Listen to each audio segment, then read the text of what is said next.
Hey folks, let's learn something new about the oil and gas industry. This is a four-part series where we went to Longview, Texas and spent some time with Eli Logan and the whole Texas Classic production game. No bullshit, they put on one of the best oil and gas trade show series in the world. So if you have an interest in learning more about oil and gas, or if you have a product or service that you're trying to sell in oil and gas, you need to check this out. We'll also make sure to throw up some links on each one of these shows so that you can get some special rates on attending. So enjoy. We're still in beautiful Longview, Texas, and we're still at Texas Classic Productions, and we got a rare treat for our viewerships. We get to actually spend some time talking to Michelle. Hi, Michelle. Hello. So Michelle is going to give us a behind-the-scenes look at what it takes to be a successful exhibitor at a trade show. So before we get into the whats, let's talk about the whys. If you're a company, why would you exhibit at a trade show? Exhibiting at a trade show and having that exposure, it puts you where the decision makers are, especially if it's like ours, a private industry exclusive event where only people in the oil and gas industry are allowed. It puts you behind the scenes with people who actually have buying power.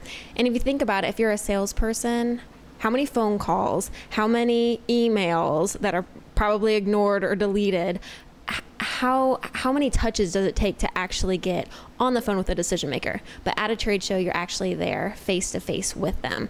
You can showcase new products, goods, and services. You can do product demonstrations you couldn't do on a sales call. You know, if you're promoting heavy equipment or selling heavy equipment, it's not like if you have a one-on-one meeting with somebody that you can be like, hey, wheel in the crane, you know, but you have that at a trade show, so they can have that hands-on experience with you. You have the marketing efforts of all the other exhibiting companies. You have the marketing efforts of the trade show management company. I mean, you've got so much working for you to have trade show exposure at a trade show. Yeah, and I agree 100%. When you do this right, it pays off big time. So speaking of do it right, let's talk about the hows. So if you're a company and you're thinking about doing a trade show exhibit, what should be going through your head? The first thing you need to ask yourself is why? Why are we choosing to exhibit? You know, there's usually four main reasons. Someone wants to either protect their market share, they want to enter into a new market for the first time, maybe they want to protect their current market share, or they want to introduce a new product, good or service. And so you've got to know, why are we doing this trade show? And then you've got to know and ask yourself, what do we want to accomplish in that market that the trade show is going to be in? And at that point, then you can start setting some goals. Yeah, that's awesome. And, you know, we've talked about this all the time, that if you don't have a strategy, you're just wasting time and money. So you understand, your company decides what they want to accomplish, and they're able to actually turn that into goals. Once they have their goals set, I happen to know that you and your team work hand in hand with these guys to make sure that they have a successful event. Let's talk about that. What are some of the things that you offer to the exhibitors to make sure they're successful? Well, we offer around-the-clock marketing efforts on our part. You know, we're constantly trying to increase our trade associations and partnerships and marketing and advertising, but we like to put marketing opportunities in the hands of our exhibitors so they personally can reach out to their target audience and do some of the marketing themselves, because, you know, if it only comes from us, they're missing that opportunity to have that personal touch and to have that personal, you know, 3, 4, 5 touches up until the trade show when they actually get that face time. So we offer things like digital tickets. You know, they're tickets that they can email out to anybody that they would want to actually come and walk across their booth, you know, at the trade show. We offer hard copy tickets, which those are my personal favorite, because it allows you an opportunity to go get FaceTime with a potential customer, hand them something, have a handshake, get that FaceTime, and leave them with something of value, asking nothing in return but to maybe see their face at the trade show. We offer a banner that people can download and put it on their website.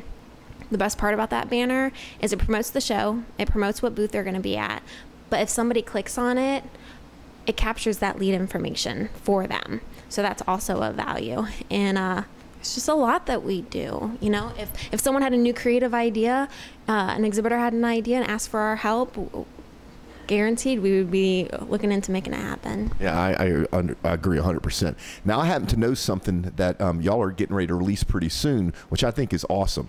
So let's talk a little bit about your actually, you tell me what you're getting ready to release. All right, we put together an exhibitor education program, and I don't like calling it exhibitor education because I think our exhibiting companies are educated. They know what they're doing. Obviously, that's why they're choosing to do a trade show. They understand. They know how to market themselves. But you know, we've had some companies before who have never done trade shows before.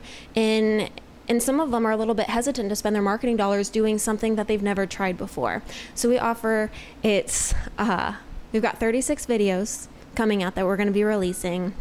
They're all 2 to 3 minutes long, basically teaching you step by step, what type of trade show should we do? How do we set a goal? Once we set a goal, how do we set a quantifiable goal? How do we make a trade show budget? Based off of what we want to accomplish, where should we spend our marketing dollars? How do we train our staff? You know, what are some best practices? What do we need to do at the show? What should we do after the show? And so it's a comprehensive, step-by-step training program that will not only give people who have never exhibited before tips that they need to have complete confidence to get the return on their investment from doing a trade show, but even companies who have exhibited for years, guaranteed it'll give them a competitive edge they've never had. Yeah, that's awesome. And it's awesome for a couple of reasons. Number one, y'all bug the living bejeebies out of me asking me these type of questions. And the great people at Texas Classic Productions have basically given you a roadmap, right? A step-by-step how-to do it right based on their experience. And the other thing is, do you know what the price for this is going to be, folks? You want to tell them what the price could be? A big old goose egg. $0, right? You can afford $0. All right, so you hit on some really good stuff out there. There's a couple of things I want to talk about that you touched on, but you and I both know that if you want to be successful in doing this, one of the most important thing is pre-event marketing. Let's talk about that for a bit. Okay. Success is where opportunity and preparedness meet, and people fail to prepare. That's why they fail to succeed. So going into a show, once somebody knows exactly what they want to accomplish, you've got to target your audience that's going to be within a certain radius who's going to be willing to actually come to visit you at the show. You know, the Center for The Center for Exhibition Industry and Research says that attendees will come 400 miles to attend a trade show. So once you know what you want to accomplish, you've got your radius of who you want to start marketing to invite to come out to the show. And, you know, making an announcement about a show coming up 6 months out, 5 months out, 4 months out, 3 months out is great. But about 1 month out, you really want to start making those personal phone calls to people who are within your target audience, within that radius, to give them a personal invitation from you, not the trade show management company, but from you, saying, hey, you know, we've got a show we're going to be in town doing, launching some new products or showcasing this or that may save you some time and money on what you're currently doing. If I could get you a free ticket, would you be interested in stopping by? You know, and make that personal connection with them. And then follow up with email. Connect with them on social media. Start marketing yourself. Maybe send them some direct mail about the show. You know, closer to the show, give them a phone call. Say, you know, I got you a ticket. I know I emailed it over to you. Were you planning on making it out? You know, if you were, I'd love to block off 5 to 10 minutes where, you know, you and I can just chat and I can answer some questions for you. And then that's when I like to do give them 2 options. Would 10 a.m. or 2 p.m. work better for you? And then hold them accountable to something, because then people are more likely to do something if they're being held accountable for it. Yeah. So I'm gonna put myself on the spot, and if she answers the wrong way, I'm gonna edit it out so it doesn't appear like I'm wrong. So let's take 2 imaginary companies, and they're competitors, and they're exactly the same size, and they're both going to come exhibit at your trade show. The first one picks prime spot and has the biggest booth. The second one has a spot in the back and a smaller booth, but spends more time doing pre-show marketing. Which one do you think is going to be most successful? It's going to be the person in the back. Whoever does the most pre-show marketing wins. It doesn't matter what trade show, it doesn't matter what location, it doesn't matter what advertising you do, choose to do, not do.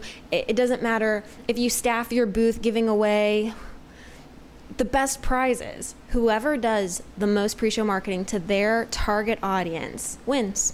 Yeah. So I don't have to edit it out because it's exactly what we preach. Now let's talk a little bit about your actual booth staff. So when you're thinking about booth staff and you think about exhibiting, what's probably the #1 thing that the booth staff need to show in order to help make the event successful for the exhibiting company? They need to show that they're interested in offering a solution to a company that has problems. I say there's 2 main things that separate people who are successful and not successful at trade shows, and it's being available and it's being approachable. And it's not only being those 2 things, but it's appearing those 2 things. You've got to appear that you're available, and you've got to have the appearance that you're approachable. Because I may be a company that has the biggest problem in the world, and I am there with one objective, and that objective is today I'm going to have my problem solved by one of these exhibitors. And if you're that company that I know is going to offer the solution to my problems, but you're sitting there playing on your phone or acting uninterested, I'm going to take my business elsewhere. So you've got to have the appearance that you're there to solve people's problems. Yeah, absolutely. And we see that all the time. You train your booth staff, you appear approachable, you engage, and you get so much more better turnout and so much better success. So let's talk about one more thing, and one of my favorite subjects. Let's talk about what you should not do with your booth and your booth staff. I could list probably about 30 different things. You should not sit there and not act engaged. You should not stand there with your arms crossed looking like you're miserable. You should not have the look on your face that says, what the heck am I doing here? You should not be chewing gum. I think sometimes it's just not professional.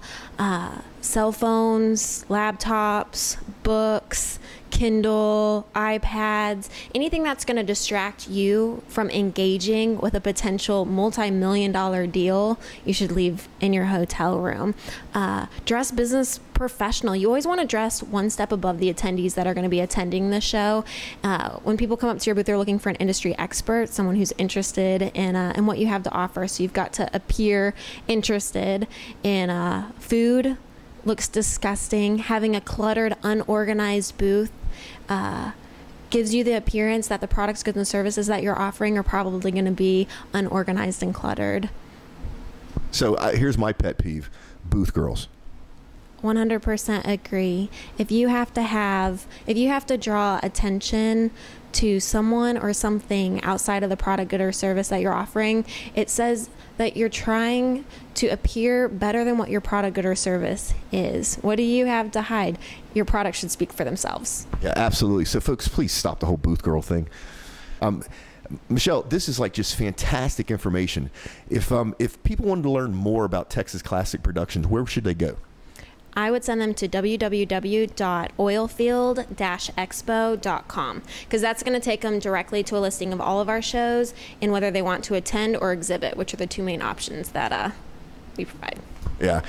So that's great. We'll put that in the show notes so you don't have to be writing anything down. And folks, I just want to let you know, they didn't pay me to do this, right? This is a totally unbiased interview. I love Texas Classic Productions. I think they put the highest value shows on because it's strictly focused on oil and gas. And Michelle, I just want to thank you.